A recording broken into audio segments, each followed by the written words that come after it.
პირველი მრავალპარტიული არჩევნებით მოსული ეროვნული ხელისუფლება შვიდობიანი გზით საბჭოთა სისტემაში საქართველოს სახელმწიფოებრივი დამოუკიდებლობის აღდგენის სამართლებრივი საფუძვლების შექმნას შეუდგა.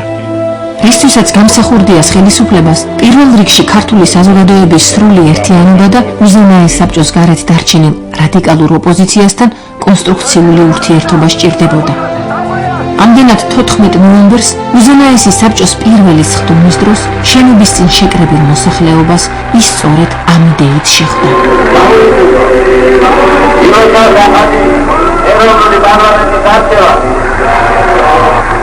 როდესაც საქართველოს რესპუბლიკის უზენაესი საბჭოს ახლად არჩეული თავმჯდომარე ეროვნულ-განმათავისუფლებელი მოძრაობის ლიდერი ბატონი ზვიად გამსახურდია გამოვიდა უზენაეს საბჭოს წინ შეკრებილ ჩვენს მოქალაქეებთან და მიმართა მათ და გამოაცხადა უპრეცედენტო რამე იმ მომენტში ეს იყო ყველას უთხრა მან რომ დასრულდა დრო დაპირისპირების რომ ჩვენ არ გვყავს მტერი შინაური. ძალზე დამაიმედებელია ამ არჩევნების შედეგები. ამას იმიტომ არ ვამბობ რომ გაიმარჯვა ჩემმა ბლოკმა და ჩვენმა ბლოკმა და შესაძლოა გავიმარჯვა პირადად მე ან სხვა.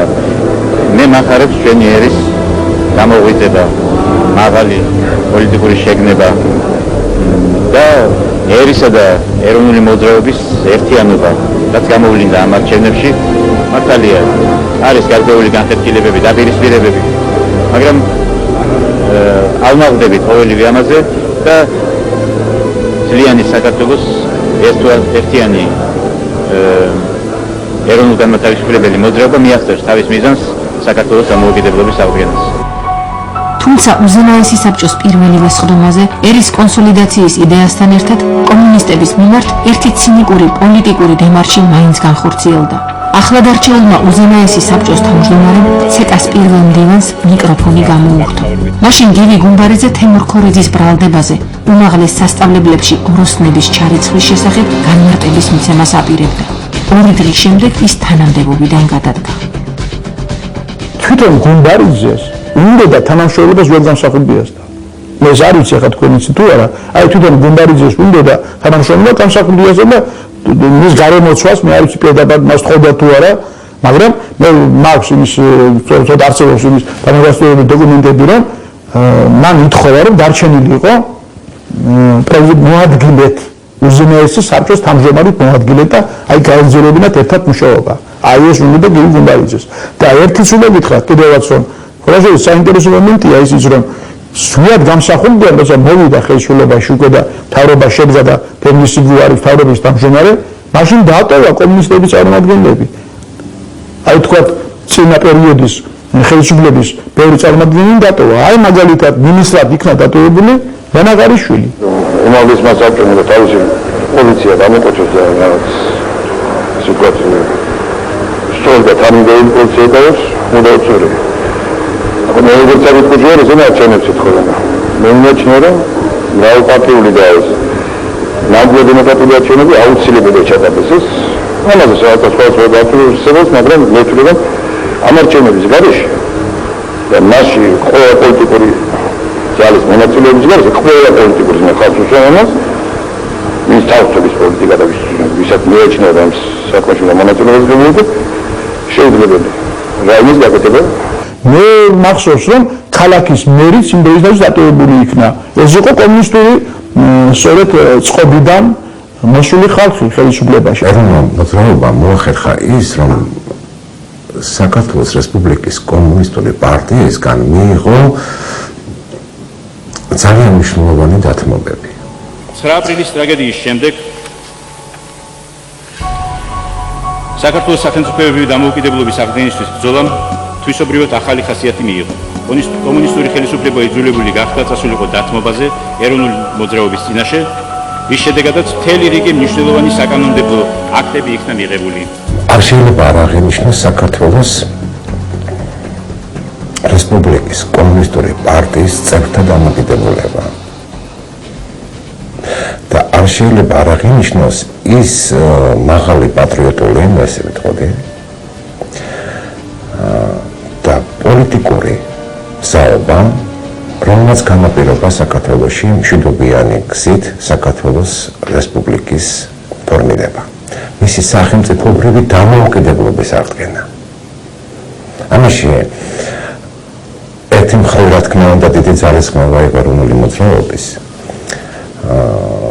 ძალიან დიდი და ეს არ იყო 80-იანი წლების მოძრაობის მხოლოდ. ეს არის თელეთაობების მომზადებული. უზენაესი საბჭოს პირველმა სესიამ საქართველოს რესპუბლიკაში გარდამავალი პერიოდის გამოცხადების შესახებ უმნიშვნელოვანესი კანონი მიიღო. ამ ძირითად კანონს საქართველოს სრული სახელმწიფოებრივი და ეკონომიკური დამოუკიდებლობის აღდგენისათვის რეალური საფუძველი უნდა მოემზადებინა. თავისუფალი საქართველოს ახალი კონსტიტუციის მიღებამდე კი ძველი იმოქმედებდა შესაბამისი შესწორებებით. თუმცა ახლად არჩეული უზენაესი საბჭოსა და შემდეგ პრეზიდენტის პირობებშიც ქვეყანა კონსტიტუციურად კვლავ საბჭოთა კავშირის შემადგენლობაში რჩებოდა. დამსახურდია რიგი შესწორებების მიუხედავად კონსტიტუციის შესაბამის მუხლს არ შეხებია. ბუნებრივია საქართველოს ვერ ივლიდა სოციალიზმის გზით, მაგრამ საქართველოს იმ დროისათვის არ იყო მომზადებული, რომ პირდაპირ ჩახუტებოდა კაპიტალიზმს. ასე რომ საქართველოს უნდა წასულიყო ამ შემთხვევაში რაღაც ნარევის სოციალიზმისა და კაპიტალიზმის ნარევის გზით. აი ამიტომ არის ზეგი რჩებოდა ძველი, იმიტომ რომ ამ დროისათვის საბჭოთა კავშირი გვაქვს ჩვენ ისე, საბჭოთა კავშირის ეკონომიკა არის, საბჭოთა კავშირის ფული არის ამ დროს ტრიალებს. ასე რომ ნებმული ვართ ჩვენ გინდა თუ არ გინდათ, მაინც ჩვენ ვართ რუსეთთან ნებმული, საბჭოთა კავშირთან ვართ ნებმული. აი ამიტომ ამ შემთხვევაში გარდამავალი პერიოდის გამოცხადება იყო ერთ-ერთი სწორი ნაბიჯი იმისათვის, რომ ჩვენ წინ წავსულიყავით. მაგრამ გარდამავალი პერიოდის გამოცხადება ნიშნავდა უკვე ამოძრავებას ახალი ეკონომიკური პოლიტიკისა, რომელიც დაიწყოს ვიად გამსახურდია.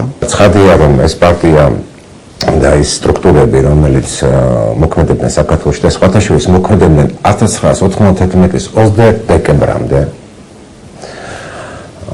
და უფრო ზუსტი რო ვიყოთ 25 დეკემბრამდე, როდესაც de facto de jure საბჭოთა კავშირი გამოცხადდა დაშლილად, ჩვენ მოქმედებით საბჭოთა კავშირის ფარგლებში. არასდროს სვიად გამსახურდია საქართველოს რესპუბლიკის პრეზიდენტი ფაქტობრივ მდგომარეობაში საბჭოთა კავშირის მიღმა არ ყოფილა. ამას ძალიან დიდი მნიშვნელობა აქვს. ეს არ იყო თავისუფალი პრეზიდენტი იმ გაგებით, რომ მას რასაც უნდა იმას გააკეთებდა, ან რა რეფორმას სჭირდებოდა იმას გააკეთებდა, ან მაგალითად ვედავებია რატო არ მიიღო რაღაც გადაწყვეტილებები საკუთრებასთან, იმასთან. ეს ძალიან რთული პროცესები იყო.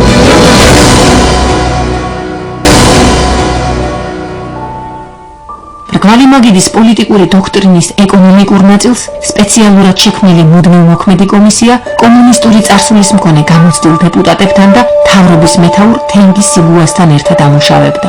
საქართველოს ფედერაციის სამართლებრივი ისტორიული ძალის დემოკრატიულად არჩეული მრავალპარტიული პარლამენტი ახლა ჩამოყალიბებულ მთავრობას აგისებს განუზომდად დიდ პასუხისმგებლობას.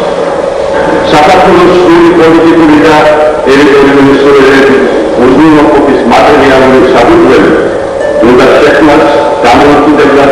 მისი არსი კი უცხო თავსმოხვეული ეკონომიკური სისტემისაგან საქართველოს ეტაპობრივი განთავისუფლება და კერძო საკუთრების ხელშეუხებლობის აღიარება იყო. სახელმწიფოს აგების ძირითადმა პრინციპმა მონოპოლიზმმა, თავსმოხვეულმა ეკონომიკურმა სისტემამ, ქართველი კაცისთვის უცხო არატრადიციულმა წარმოებითმა ურთიერთობებმა დავიწყებად მისცა საუკუნეებით გამომუშავებული და მის ეთნოფსიქიკაზე დაფუძნებული სამეურნეო სისტემა.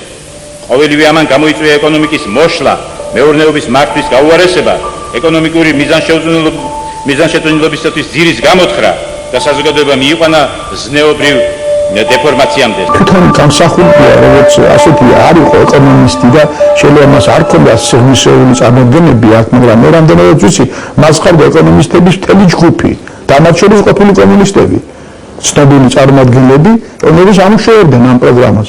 აი მაგალითად უნდა გითხრათ, რომ ნოდარ ჭიტანავა, ცნობილი ეკონომისტი და ყოფილი მთავრობის თავმჯდომარე, მაშინ ჩართული იყო ამ სწორედ შემუშავებაში ეკონომიკის. ჩართული იყო ბაკურ გულუა, კომუნისტები ყავს ამ შემთხვევაში მხედველობაში, ჩართული იყო სხვები, რომლებიც ამუშავებდნენ ამ პლატფორმას და საერთოდ რომ თქვა ჩვენ სუალგამსახურდიას ეკონომიკური პლატფორმა, ანუ გვალი მაგიზრული პლატფორმა დაკავშირებული იყო თენგისიბუას მონაწილეობასთან. თენგისიბუა მონაწილეობდა ამ პლატფორმაში. აი ეს სქემები, რომელიც უკავშირდება ტრასეკას, რომელიც უკავშირდება ბაქო-ჯეიხას, ეს ჩვენ დროს მომზადდა. და მე მინდა სამართლიანი რო ვიყო, მინდა ვთქვა, რომ როცა ჩვენ უზენაეს საბჭოში შევედით, ჩვენ ის რაც იყო უჯრებში, მინისტრთა კაბინეტი იყო, თუ გახსოვთ, ყოველთ იყო გაყოფილი მინისტრთა კაბინეტიც იყო და საქართველოს რესპუბლიკის უზენაეს საბჭოც იყო. ის უჯრები კი არ გამოგვიყვეთ, კი არ გადაგვიყვეთ, კი არ ჩაგვირეცხია. ის უჯრების კარგად დავათვალიერეთ. ის ნაშრომები, რომელიც ჰქონდა, ის ნაშრომები კარგად შევისწავლეთ და აი ამ პროექტებში სხვათა შორის ძალიან საინტერესო პროექტები იყო, მრავალი პროექტი იყო მინისტრთა კაბინეტში. დარგობრივი მიხედვით და ჩვენ ეს რო შევისწავლეთ, იქ აღმოვაჩინეთ, რომ არის ძალიან საინტერესო პროექტი, რომელიც უკავშირდება აი ამ ბაქო-ჯეიხანი მერე დაერქვა ამას, ბაქო-ბათუმის მილსადენს, ამის რეაბილიტაციას, ამის რეკონსტრუქციას და ასე შემდეგ. ის გზა, რომელიც ტრასიკას გზით არის ცნობილი, ისეც არის ჩადებული და ჩვენ მოვამზადეთ ეს პროექტი. ამავდროულად კომუნისტური სამეურნეო ელიტა, რომელიც ეპოქალური ცვლილებების შესახებ ინფორმაციას ჩვეულებრივ მოკვდავებზე ადრეფლობდა, განსახელმწიფოებრიობისათვის ემზადებოდა და ზვიად გამსახურდიას ხელისუფლებისაგან ფაბრიკა-ქარხნებისა თუ სხვა მსხვილი ობიექტების სახით საკუთარ წილს ელოდა. საქართველოს პირველ პრეზიდენტს კი ეროვნული ბურჟუაზიის, იგივე საშუალო ფენის შექმნა ჰქონდა განზრახული. და ალბათ ამიტომ დარჩა ბოლომდე მის მხარეზე მოსახლეობის დაბალი ფენა, რომელიც სამწუხაროდ პოლიტიკური მოდის კანონმდებელი ვერასდროს ხდება. მახსოვს იყო ესეთი ბეძინა დანგაძისგან ესეთი ინფორმაცია, რომ როდესაც ჩატარდა უზენაეს საბჭოს არჩევნები და გამოჯვებული მხარად გამოცხადდა გვარიმაგების პოლიტიკური ბლოკი, მართველი ჩერკიდე მართველი ხელისუფლება და კომუნისტური სამყაროში მართველობა მოიმედა შესთავაზეს, რომ ახალ ხალხოსაერად ხელისუფლება ხელში და აი ბატონი ბიძინავდა, რომ მაშინ ბატონმა ჟოერმა თქვა, რომ სასწრაფოდ უნდა ავიღოთ ხელისუფლება ხელში, თორე ეს ქონება გადავა მაგათ დაისაკუთრებენ ამ სამთვეში და შემდეგ უკვე ძალიან გაძნელდება ქვეყნის ეკონომიკური საფუძველი შექმნა. იმიტომ რის საფუძველზე უნდა გამყარებულიყო ქართული სახელმწიფოებრიობა. კი, გამოაცხადეთ ერთია, მაგრამ უნდა გქონდეს რაღაც საფუძველი, არა, რაღაც ეკონომიკური საფუძველი. ამისთვის აუცილებელი იყო სახელმწიფო ფონდების პრივატიზება, განსახელმწიფოებრიობა. იქ იყო საუბარი სააქციო საზოგადოების უნდა გადასცემოთ, უნდა შექმნილიყო სააქციო საზოგადოება. ესენი აღმოსავლეთ ევროპის, ყოფილი აღმოსავლეთ ევროპის ქვეყნებში, რომლებიც თანდათან გადავიდნენ, ასე ვთქვათ, კაპიტალისტურ რელსებზე, ეს განხორციელდა, ამათ ახალი არაფერი არ მოგვიგია. ეს ცნობილი პრაქტიკა იყო, მაგრამ აი სამწუხაროდ ეს უკვე ვერ მოხერხდა, არ მისცეს ამის საშუალება. უპირველეს ყოვლისა უნდა ჩატარდეს საქართველოს ეროვნული სიმდიდრის ინვენტარიზაცია, მოხდეს მისი სწორი ეკონომიკური შეფასება, რაც განსაზღვრავს თუ სახელმწიფო ფონდების რა ნაწილი, რა სფეროები და როგორი თანმიმდევრობით გადაეცეს კერძო სექტორს. პრივატიზაციასთან ერთად უნდა გატარდეს ბიუჯეტური დეფიციტის აღმოფხრის მკაცრი ზომები და კრედიტის შეზღუდვა, თავისუფალ ფაზებზე გადასვლა და საზოგადოებრივი ინვესტიციების მოზიდვა. ყოველივე ეს კი წარმოადგენს ეკონომიკის გაჯანსაღების ერთადერთ წინაპირობას. სწორედ გამსახურდიამ ძალიან კარგად იცოდა, რომ ქვეყანა ვერ განვითარდებოდა, ქვეყანა წინ ვერ წავიდოდა, ვერც პოლიტიკური, ვერც სოციალური და ვერც დემოკრატიის თვალსაზრისით, თუ ქვეყანას არ ექნებოდა შემოკარგო ძრავი ეკონომიკური საფუძვლები. იმიტომ ეკონომიკა განსაზღვრავს პოლიტიკას.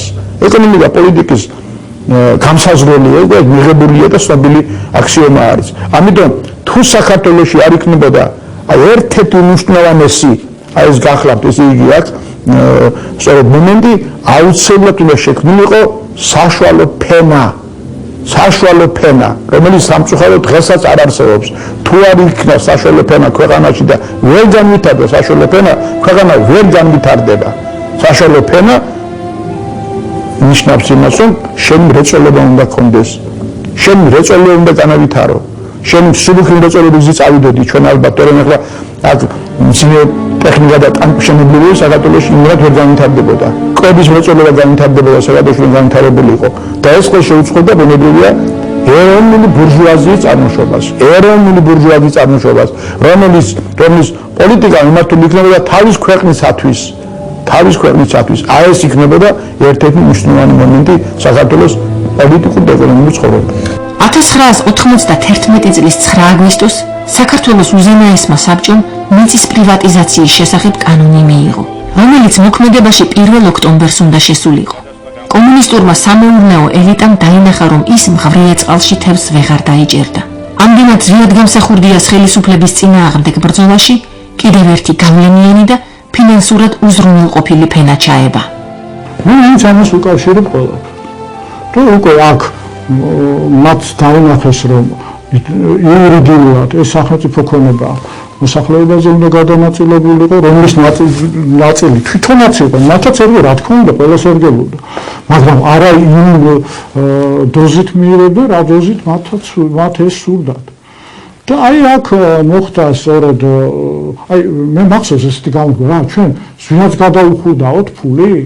კი, მაგრამ 95-ში რო შემოვიდა ქართული ლარი, მაშინ შევარდნაძეს გადაუხურდავეს ფული, მაშინ მართლა შევარდნაძეს გადაუხურდავეს. მე ვფიქრობ ჩვენ უნდა გაგვითვალისწინებინა ის, რომ რეალურად ჩვენგან რას ითხოვდა არალეგალური ქართული ბურჟუაზია.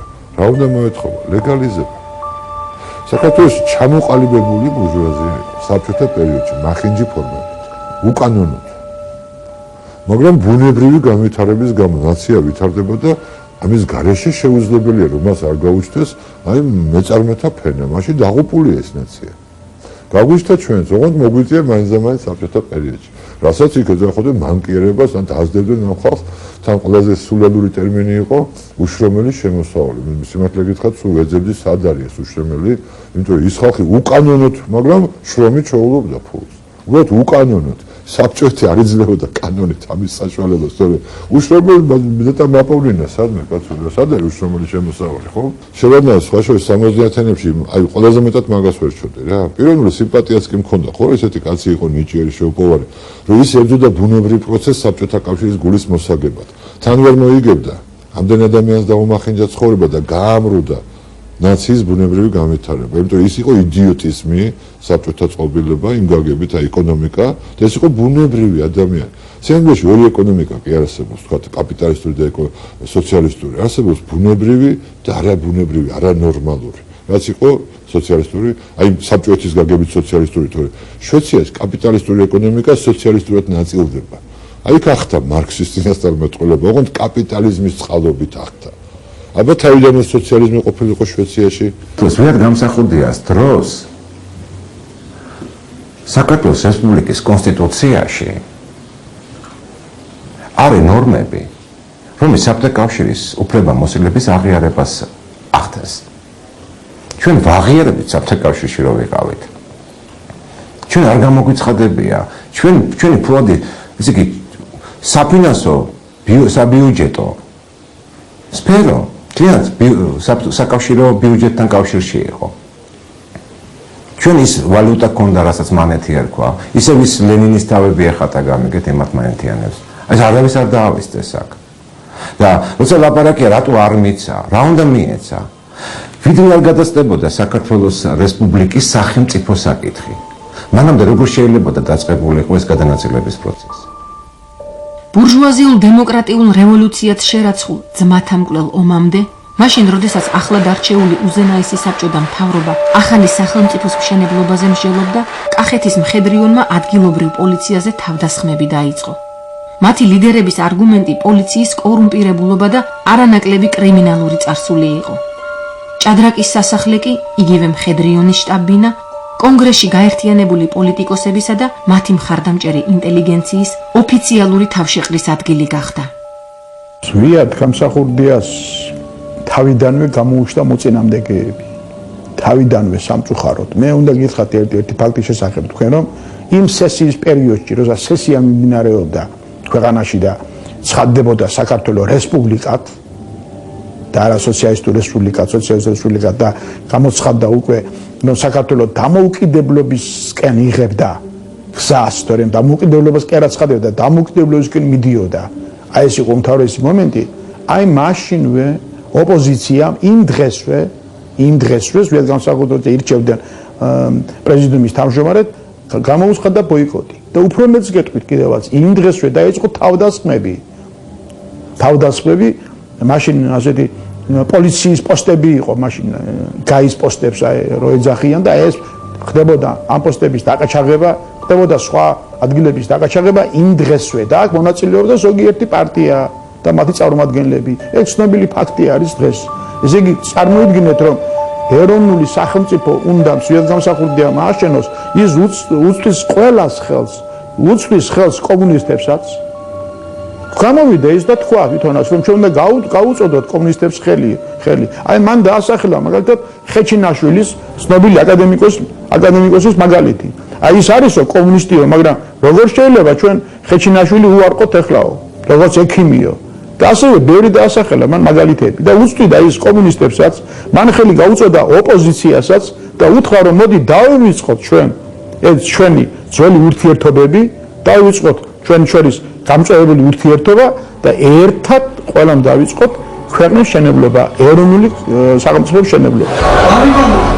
გარდა იმისა, რომ ზვიად გამსახურდიასა და ელიტარულ ინტელიგენციას შორის გაჩენილ ბზარს ობიექტური მიზეზები და გაცილებით ღრმაფესვები ჰქონდა, მათ შორის არაკომფორტული ურთიერთობის გაჩენას ერთი ინტრიგაც ახლდა, რომელმაც შემდეგ საეკლესიო იერარქიაშიც გარკვეული უხერხულობა შექმნა. სულ მახსენდება ერთხელ უნივერსიტეტის კედლებში ქაბატონ ნათელა ქუთელია პროფესორია ჯავახიშვილის უნივერსიტეტში. ქაბატონ ნათელამ ერთხელ თქვა და დამჭა ზოც ყველაფერი აპატიეს. აპატიეს წარმომავლობა. აპატიეს ის რომ ქალებს მოსწონდათ. ამასაც აღნიშნულა ხო? აპატიეს შესახედაობა, არაპატიეს განათლება.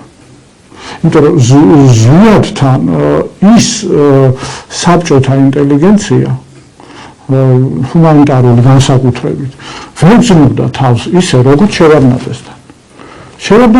შევარდნაძისთვის თავის მოწონებას რა უნდოდა ახლა? შევარდნაძე ვერ გამირჩეოდა ახლა იმ ცოდნით, იმ ინტელექტუალური დონით, რა დონითაც ახლა ის პიროვნება განსხვავება იყო. არის მარტო ჰუმანიტარული დარგში იყო ის განათლებული, თეოლოგიური ლიტერატურასაც საკმაოდ კარგად იცნობდა და აი მახსოვს არის ეს ცნობილი ფოტო ახლა უცებ წარმოვიდგინე თვალწინ ზუსტად გომისიონშია გადაღებული სანთლით რომ დგას და ეს ჩაფიქრებული სანთელსო დასქეს. ეს არის ჭეშმარიტი ნამდვილი ქრისტიანის მე ეს ყოველ შემთხვევაში ჩანს რა სურათს ენერგია ნახველიც გძნობს ნებისმიერ რომ ეს არის აღწარებელი ადამიანი, მომანი ადამიანი სანთელს რომელიც დასქერის და ამ ნათელში მზერს არამატო საკუთარ თავს ზოგადად აი ამ სივრცეში თავის ერსაც მე ეს მგონი და წარმოიდგინეთ ახლა პიროვნება რომელიც კარგად იცნობს თეოლოგიურ ლიტერატურას იცნობს მშვენივრად თუ მიმდინარეობა როგორ უნდა მიდიოდეს მაგალითად წილვა თუ ვინმე შეამოკლეს მიხვდება ეს ადამიანი ხო თუ იცნობს ყველაფერი ამას მე გამიგია რომ იყვნენ მაგალითად სასულიერო პირები რომლებიც ღიზიანდებოდნენ მაგალითად თუ რაღაცა შეამოკლებდნენ ან მერაბი მაგალითად როდესაც წირვაზე იდგა ისინი თავს შემოჭიდად გზნობდნენ მინდა გიორგიმ დაგლოცოს ყველანი მინდა გიორგიმ დალოცოს სრულიად საქართველოს ეროვნული მოძრაობა დაიწყო ეროვნული მოძრაობის დადებითი ფონი რა გახდათ იცით ეს არ იყო მარტო პოლიტიკური მოძრაობა ბევრ ქვეყანაში იყო მარტო პოლიტიკური მოძრაობა ეროვნული მოძრაობა საქართველოში მიიღო ხასიათი რელიგიური მოძრაობასაც იმიტომ რომ პირდაპირ მიტინგებზე მიდიოდა ქადაგება ღმერთისკენ შემოbrunებაზე ქართველების რომ მხოლოდ ღვთისძალით გადავრჩებით ამას ახორციელებდნენ მერაპოსტავა და ზვიად გამსახურდია პირადად და მე ეკლესიისკენ მომაბრუნა სწორედ აი ამ მომენტში ეროვნული მოძრაობაში ანუ ჩვენი ეროვნული მოძრაობა მე არ ვაფეტიშებ ატარებდა რელიგიურ გაცნობიერებით ხასიათსაც და აი ეს ძველი ბიჭები და ქუჩის ბიჭები, ვინც მაშინ იყვნენ, ბევრი სწორედ ამან მოატრიალა. დღეს ეკლესიებში რო არიან, უამრავ ჩემი თაობის ხალხი, ჩემზე ცოტა პატარები, პრინციპში ჩვენ თაობას მოუწია ამის მოსმენა, ამოიყვანა ეროვნულმა მოძრაობამ.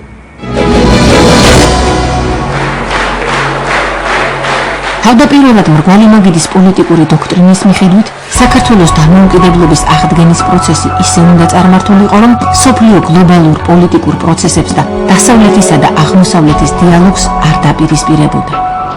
თუმცა სულ მალე ზვიადგამსახურდიას პერსონა სოფლიო გეოპოლიტიკურ სტრატეგთა თვალში მიუღებელი, მისი პოზიცია კი სრულიად გაუგებარი აღმოჩნდა.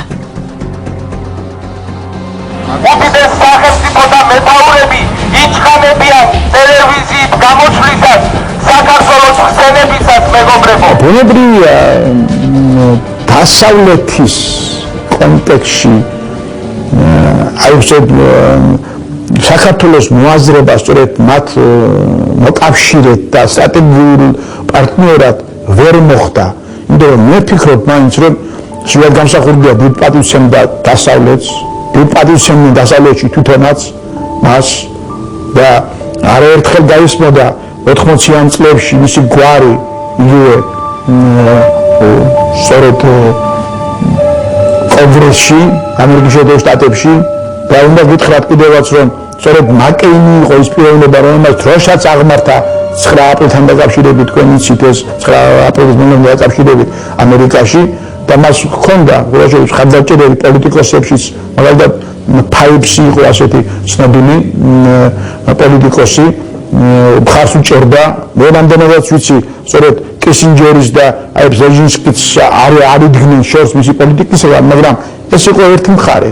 მეორე მხრივ ზვიადგამსახურდია მაინც ვერ ჩაჯდა კიდევ ერთხელ ვიმეორებ, აი მსოფლიო აი პოლიტიკის სწორედ აი წრეში ვეღარ ჩაჯდა და ვერ ჩაჯდებოდა, სულაც არ უნდა და არ შეეძლო ამის გაკეთება. მას რა უნდა და სულაც შეიძლება დაისვას კითხვა, სულაც უნდა და ქართული სახელმწიფო ამაშია და რამდენად შეიძლებოდა იმ პერიოდში, ეს არის საკითხი და ჩვენ ბევრ რაღაცებს ახლა რომ აანალიზებთ ამას, აი ხედავთ რომ თლად ასე ვერ იყო. ზვიადგამსახურდია სერიოზული პრობლემა იყო. იმიტომ ეს პრობლემა იმაში კი არ არის ზვიადგამსახურდია კარგია თუ ცუდია. ანუ ზვიადგამსახურდია როგორ ეპრობოდა მაგალითად თავის ოპონენტებს. პრობლემა ამაში არა. პრობლემა აზროვნებაშია. იმ ტენდენციაში, რომელსაც ზვიადი ამვითარებდა, რომელსაც შეიძლება შეექმნა პრეცედენტი. ეს პრეცედენტი აიგზავნა. რა ტენდენცია აიგზავნა იცით ზვიადის სახით? ის ტენდენცია, რომელმაც საბოლოო ჯამში 20 წელი იპარპაშა დღეს მსოფლიოში. ეს არის ძალიან შორს კონსერვატორი, ესე იგი ეს ნეოკონსერვატორული ლიბერალური კონსენსუსის სისტემა. გესმით? ესე იგი აი რაც დღეს არის.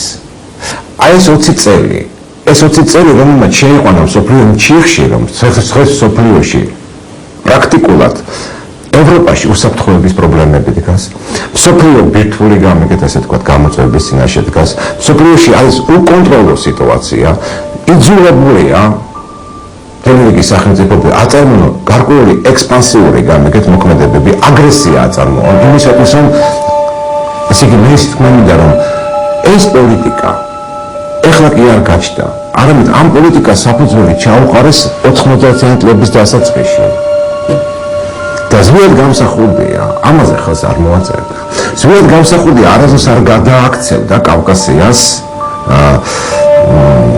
ვაჭრობისაგანად. ზვიადგამსახურდია სურდა შეექმნა პრეცედენტი ეროვნული ქართული სახელმწიფოსი, რომლის საგარეო პოლიტიკური კურსი ყველა ქვეყანასთან კეთილმეზობლურ ურთიერთობას ისახავდა მიზნად. მისი პოლიტიკური ორიენტირი არც ევროპა, ამერიკა გახლდათ და არც რუსეთი. რას ედავებოდა გარბაჩოვს? გარბაჩოვს ეუბნებოდა გამსახურდიას რამეს მხოლოდ. შენ მე უნდა მაღიარო, როგორც სახელმწიფო, ჩემი დამოუკიდებლობა და მე წინ არაფერი არ უდგება ჩვენს ხელშეკრულებას, როგორც სუბიექტებს შორის. ანუ კონფედერაციას გულისხმობს. ეს უკვე მოლაპარაკების საკითხი იყო. აქ მთავარი პირობა იყო ის, რომ საბჭოთა კავშირს უნდა ეცნოს საქართველოს დამოუკიდებლობა. ისე როგორც მაცნო ბალტიის დამოუკიდებლობა. სხვადასხვა ბალტიის დამოუკიდებლობა იგი იძულებული გახდა რიბენტროპ-მოლოტოვის ასე ვთქვათ საკითხებს და ზოგადად ამბობდა რომ ჩვენ გაცილებით მეტი საფუძველი გვაქვს იურიდიული თქვენგან ცნობის. ზოგადად ამბობდა რომ რეგიონალური ურთიერთობები ავაგოთ. აი მაშინ იყო კავკასიის სახლის იდეა როცა მან დააყენა. დღესაც იგივე პრობლემები დგას, დღეს უკვე საუბარია, რომ უნდა იყოს ესეთი რეგიონალური პოლიტიკა გადაღებული. Почему Запад так медлит с признанием грузинской независимости? Ведь он признал Латвию, где русскоязычные составляют 50%. Но, видимо, русскоязычные не суть важно, но вопрос вот по поводу признания. Видите ли, это касается не только Грузии, но это касается также и Украины, Молдовы, Армении и всех республик, которые объявили независимость. Запад пока не решил. Дело не в Грузии, дело не в государственном устройстве или в личностях. Запад пока не решил, как ему быть с республиками бывшего Советского Союза. Вот вся суть в этом. Он не решил свою политику, он пока не выработал. И, по-моему, идет интенсивное обсуждение всего этого, как я знаю. И, наверное, судьба Грузии решится вместе с судьбами других республик. Вот я так считаю.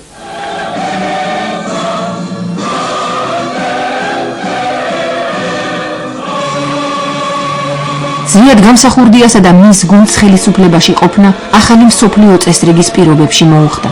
ახალი მსოფლიო გადანაწილების საკითხში თამაშის წესებს ამერიკის შეერთებული შტატები ადგენდა, რომელიც საქართველოს დამოუკიდებლობის აღიარებას არ ჩქარობდა. სამაგიეროდ ჩქარობდა საქართველოს პირველი პრეზიდენტი. საბჭოთა კავშირის დანგრევა რა მათგან დაიწყო, ამერიკამ დაიწყო და ამერიკამ განაპირობა ძირთადად ყველა პოლიტიკური და იდეოლოგიური თვალსაზრისით, მაგრამ მათი აზრით ეს უნდა ყოფილიყო ეტაპობრივად განხორციელებადი. ეტაპობრივად უნდა ყოფილიყო განხორციელებადი. აი სწორედ ეს აღმოჩნდა სულიერ გამსახურდიებისათვის მიუღებელი მისი ეტაპობრივი განხორციელება. სულიერ იჩქარა სულიერ გამსახურდია ბუნებრივია. იჩქარა, იმიტომ რომ სულიერ გამსახურდია როცა ხედავდა რომ ბალტიისპირეთი თავისუფლად გადიოდა საბჭოთა კავშირიდან, ხოლო საქართველო იყო ქვეყანა ეროვნული გამოსული მოძრაობის ერთ-ერთი სწორედ გამომხატველი ქვეყანა და ბურჯი, რატომ არ უნდა ყოფილიყო საქართველო იგივე სწორედ რიგში რაც ბალტიის ქვეყნები იყო. ამიტომაც მხარს უჭერდა ის საქართველოს დამოუკიდებლობა და ჩქარობდა კიდევაც, ეს არაფერი დასამალი არ არის დღეს, ბევრ ამაში ჩქარობდა კიდევაც, მაგრამ ამ სიჩქარემ შედეგი მოიტანა, თქვენ იცით, მე ძალიან სერიოზული შედეგი მოიტანა, იმიტომ რომ ჩვენ როდესაც 1991 წელს რეფერენდუმი მოეწყო. რეფერენდუმში საქართველოს დამოუკიდებლობას დაუჭირა მხარი საქართველოში მცხოვრებმა უდიდესმა უმრავლესობამ, მათ შორის აფხაზებმა, მათ შორის ოსებმა, ეს ყველგან მოეწყო მთლიანად. მართალია ჰელსის ინიციატივას შეუერთდა კიდევ რამდენიმე კონგრესმენი, მათ შორის მაკ კივინი, რომელიც შემდგომში საქართველოში ჩამოვიდა და რომლის ინიციატივითაც აღიმართა დროშა კაპიტოლიუმზე, მაგრამ ოფიციალური კენჭის ყრა საქართველოს საკითხზე ამერიკის კონგრესში ჯერჯერობით კვლავ ჭიანურდება, ვინაიდან ოფიციალური ამერიკა ჯერჯერობით თავს იკავებს საბჭოთა კავშირში შემავალი თვითგამორკვევისთვის მებრძოლი ერების ღია მხარდაჭერისა. თუმცა ჩვენი ზღმა რწმენით საქართველოს პარლამენტის მიერ სახელმწიფოებრივი დამოუკიდებლობის აღდგენის ოფიციალურად გამოცხადება მეტ საფუძველსა და შესაძლებლობას მისცემს უცხოეთის სახელმწიფოებს ჩვენი მხარდაჭერისათვის. მაგრამ მეორე მხარე არის, რაც მე თქვენ უნდა გითხრათ, ეს რომ სულიერ გამსახურდიას თვითონ ფენომენი მაშინ მდგომარეობს, რომ ქართული პატრიოტი იყო და როდესაც დაიწყო პროცესები პერესტროიკას რომ ეძახით ჩვენ იმ პერიოდში ბუნებრივია მოხდა გარიგება, ეგრეთ წოდებული გარიგება საბჭოთა კავშირის ხელმძღვანელობას გორბაჩოვსა და რეიგანს შორის. ეს ითვალისწინებდა სწორედ იმ მომენტს, რომ ბალტიისპირეთის რესპუბლიკები უნდა გასულიყვნენ საბჭოთა კავშირის შემადგენლობიდან, მაგრამ დანარჩენი რესპუბლიკები რჩებოდნენ. საბჭოთა კავშირი იქნებოდა განახლებული საბჭოთა კავშირი.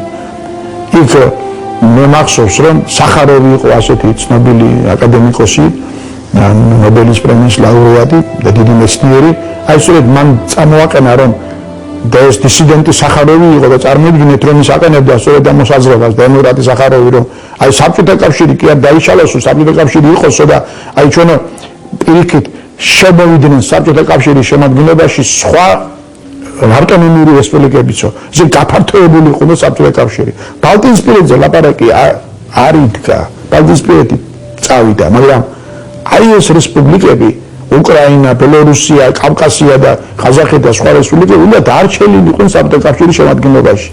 თვითონ ბუშის უჭერდა ამას მამაბურსია ლაპარაკი მხარს. აი ამიტომ არის სწორედ როცა მან კიევში განაცხადა ამის შესახებ, რომ აი სწორედ განცხადება გააკეთა ამის შესახებ, რომ საბჭოთა კავშირის დაშლა ასე მათ არ აწყობდათ კიდევაც პოლიტიკური თვალსაზრისითაც და სამხედრო თვალსაზრისითაც, იმიტომ რომ ეხლა ბირთვული შეარაღება რუსეთის ხელში იყო და ეხლა რამდენი სახელმწიფო გამოიყოფა საბჭოთა კავშირიდან იმათ ხელშიც რო აღმოჩნდება ესო, მათ გაუზრდებოდა ბრძოლა ამის წინააღმდეგ. სოფლიო პოლიტიკური პროცესები არც გარე ოპოზიციას რჩებოდა ყურადღების მიღმა და არც თანამდებობიდან გადამდგარ დაბალანსების პოლიტიკის узадомцодни Эдуард Шеварднадзეს. Что будущее за демократией и за свободой. Спасибо большое. რომლის ირგვლივად სულ უფრო ფართოვდებოდა გამსახურდიას პოლიტიკით განაწყენებული საპროტესტო ელექტორატის ელიტარული ნაწილი. საქართველოს პირველი პრეზიდენტი კი ქართული ჯარის ჩანასახს ეროვნულ გვარდიას ქმნიდა.